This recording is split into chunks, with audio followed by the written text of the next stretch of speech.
Hey guys, welcome to another episode of The Honest Take. Curtis here, and today I'm reviewing episode 12 of season 9 of The Walking Dead, titled Guardians. What a great episode, and man, did we learn so much more about this Whisperer group. It was very cool to get some insight into them. Spoiler warning for this episode. Before we get started, let me know what you thought of this episode down in the comments. Alright, so I'm going to walk through the key moments from this episode that really stuck out to me. Then I'm going to point out any flaws that I saw in this episode, things that were not believable or just seemed a little off. Then I'm going to give my rating on the episode. And then I'm going to give you my scene that really shook me or caught me off guard from this episode. And there was a big one, so make sure you stick around for that.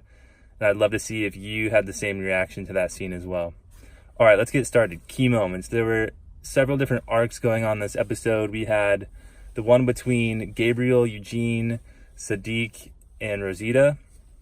That whole drama fest in Alexandria of Rosita being pregnant and Gabriel not knowing what to do, and Siddiq kind of just being there, and Eugene being oddly involved in drawing up charts and everything.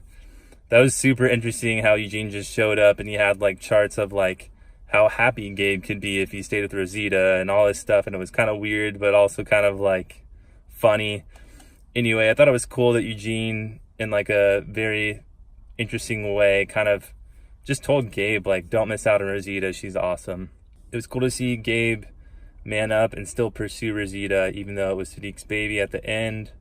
Very cool moment, and I think it's just shown that Gabe's come a long way from the guy that was hiding on a rock from all the walkers. Then there was this other drama going down to Alexandria, more about Michonne and who's in charge, and she had a conversation with Negan, and Negan feels like he has the right to have a purpose here and he doesn't want to sit in the cell his whole life. And then there was a conversation between the council and whether they should join the fair and how it's not safe with the Whispers, and Aaron's on board to back up Michonne. The rest of the council's upset because whenever they vote about going out again or even the fair, Michonne just vetoes it because she has the majority of power, and they're kind of upset about that power too. And so near the end, we see Michonne kind of give up that power by saying, hey, I'm going to not veto the council's vote if they want to pursue the fair. And it looks like they're going to do that because they're packing their wagons ready to go for the fair. We'll see how that turns out. It was interesting to see how she was spurred upon that decision when she was talking to Judith about Negan, saying that Negan can't change, he'll always be a monster.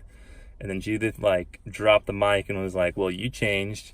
And like that like shook her big time. And she was just like, go to your room, I need a moment. And I want to know why. And I want to know like if the change was from, you know, thing that happened with her and Daryl, or something else, the thing that happened with Daryl and her and possibly some other group, or just the whole Scar thing. I want to know. But I'm pretty sure it's the fact that she's pretty power hungry. And it kind of messed her up because Judith could see it. The third arc we have are the Whispers, and we see how they are acting. We see that they're very strange. Alpha's interrogating Lydia on everything, how much she told her, this and that. Lydia's saying she lied. And we see how they're defacing walkers and using those for masks. And then we see Henry show up because Henry's an idiot, and he's just in naive love with Lydia. And literally just goes after the Whispers with a freaking wooden stick. What an idiot. So annoying. Then we have Daryl and Connie kind of following Henry and trying to catch up with the group.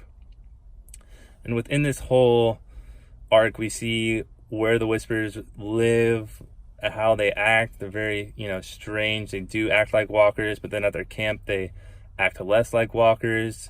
And they don't really have, a structure or walls. They're just kind of like camped out. So it seems like they're mobile or able to be mobile whenever they want to. We see guys like cleaning out a deer, a lot of blood, and it doesn't seem like much phases the Whispers, and it's kind of scary. Then we have the whole scene at the end where Connie and Daryl basically led a herd towards the camp, and Connie and Daryl go under freaking cover and save Henry, and then Henry wants to bring Lydia with him, which of course he does. That was so savage of Connie and Daryl to freaking put on a Whisperer mask and just lead the herd to their camp. I thought it was so epic. What a great way to end the episode. You see the mask drop on screen and then cut to the title of The Walking Dead. So good. We were also introduced to Beta, and he seems like the guy you don't want to mess with. Pretty intimidating, pretty terrifying, and I am excited to see how beastly he is in the future. As much as I don't like the Whispers and as much as they terrify me, I'm very curious to see what Beta is like in combat and fighting and all that. The only flaw to me was that Henry was able to survive the whole thing. The fact that he followed the Whispers and was not busted sooner. I know that Beta mentions that they were being tracked for a while, but I just find it hard to believe that Henry, the little dumb butt that he is, wasn't busted sooner or even just killed by a Whisper sooner. Other than that, like, everything else is pretty believable, and it's a very cool episode to get inside the background of the Whispers.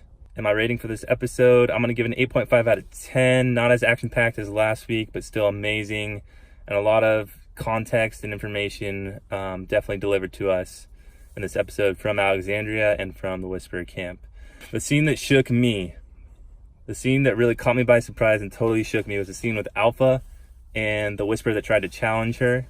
I thought, man, first this guy's about to fight Alpha and he seems pretty terrified. This is going to be kind of crazy, I can tell. And then Alpha brings in the girlfriend in the situation, and there's two people who are about to crap their pants, and then boom, she just beheads the woman and carries her on the head, almost like show as an example of the rest of the group, don't challenge me, gives it to the guy.